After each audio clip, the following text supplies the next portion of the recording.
নমস্কার। আমাদের গ্রুপের নাম ডাকঘর, বিষয় আবৃত্তি, বিভাগ আমরা সর্বভারতীয় সঙ্গীত ও সংস্কৃতি পরিষদের অনলাইন সাংস্কৃতিক প্রতিযোগিতা 2026-এ অংশগ্রহণ করছি।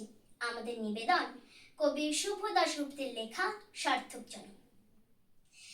যে ছেলেটা চায়ের দোকানের এটো কাপ ধুচ্ছে রাস্তার ধারে, তাকে ডাকুন